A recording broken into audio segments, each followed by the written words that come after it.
not going to lie. I've crashed into him in too many like winners finals and semis matches for me to be excited about seeing him. Oh, he's terrifying. Just stop coming here. And apparently him coming back is very exciting. And for me, it's like, no, semis against the beach again.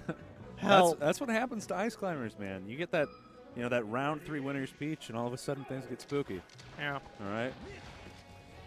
All right. So let's talk about Fox Falco. So Fox Falco, this matchup is peculiar in the sense that things change kind of every day of the week. Yeah. People say that it's one way or the other any given part of the day. Yeah, I would definitely say early on, like really early on, it just favors Fox because Falco's just that much more fragile.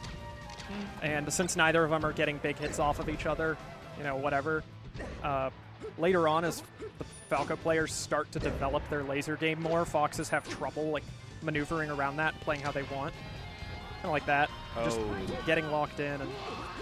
And he tried to just DI it down and kind of hit the stage, but he fast all the way through that, so it's really stock. Yeah.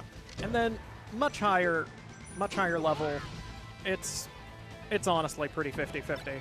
I can see it. It's kind of one of those things where a touch can destroy both characters. Yeah. Oh, okay. All right. Not 100% sure why he did that. It's very scary, just burning your resources off the stage, but since looks like Groove is our Falco, right? I believe so. He was chuckling after he got nared through his lasers as Fox was running towards him invincibly. Like the Volpine train he is. Nice little reset, combo reset down onto the platform there. Groove not really able to make too much out of it, but yeah, I liked the attempt. Yep. And that right there was the right thing to do, is taking the edge. Because Falco pretty much has the same exact back air flowchart edge guard on Fox as Fox himself does. Oh, yeah.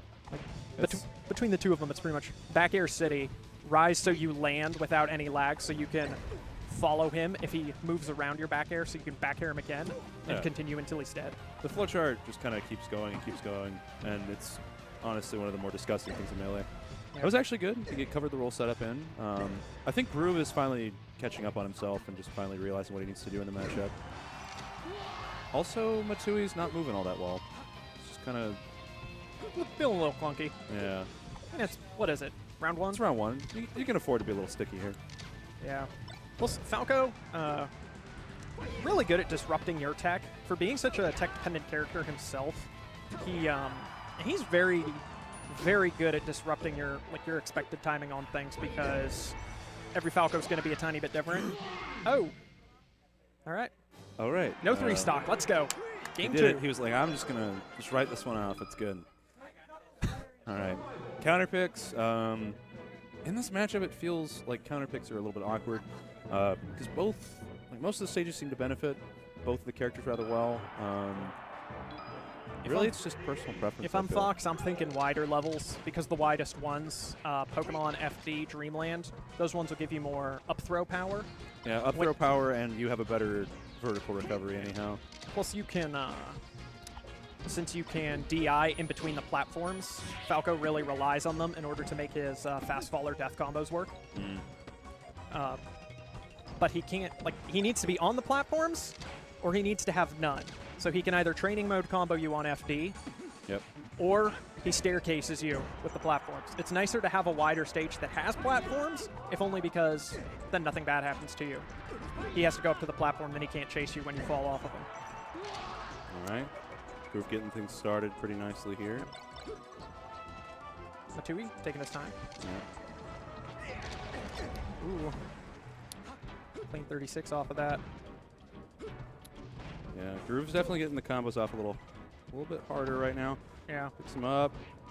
Have to read on that get-up attack with the high jump. But, all right.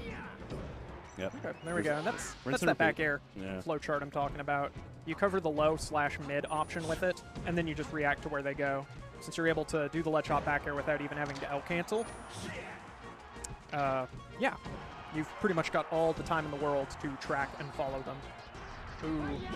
Yeah. Oh, all right. Genius! I mean, I was going to say that one of the things here that Mahh2e seems to be suffering from is that he's getting caught in these situations where he's not actionable, or, well, he is actionable, but he's not actioning. He's not doing things. He gets stuck. Yeah. Right. Like, he'll just kind of do a thing. Yeah, And like burning his double jump right there. yeah, you know. No, man. I understand the feeling. This is spacey life. Because it's so easy, since there's very little buffering in this game, and it seems to all be in really inconvenient places to get you killed rather than help you, Yeah. it's really easy to say, I'm going to hit A a little early, get nothing. Then you watch and you go, wait, nothing happened. Yeah. And then when you hit right or when you try and block, it's actually you CC'd a back air, and now you're air dodging off the level. Yeah. Because it does want to buffer that for some reason. Because it hates you. This melee is a cruel mistress. It is. So, all right, there we go. That's the kind of staircase combo I'm talking about. Although for Groove, I think I'd rather see him getting the immediate waveland off of the first shine rather than jumping into a dare. Because then he has to actually descend on Mahh2e and track him from above, and that's a lot harder than just wave landing. Yeah. Waveland Shine, very strong just to be able to continue the combo, like you said. I always have trouble commentating these round ones where it's well, two players I don't know and sort of play where it's a little bit slower. Yeah. I mean, Yeah. this is a hard game. Yes. Oh, comes we out the actually- platform, gets the edge cancel. Groove's been going for that a lot. Mahh2e hasn't quite caught on to it, Yeah. that he'll just go for the edge cancel. So throwing a back air there. Ooh. Yeah, chucking the back air out. As Falco comes back. That's an unfortunate way to go down. I really hate getting that air dodge SD. That one's just terrible. Especially when it's like, can I fade back? Will I make it? And then you just see yourself Also,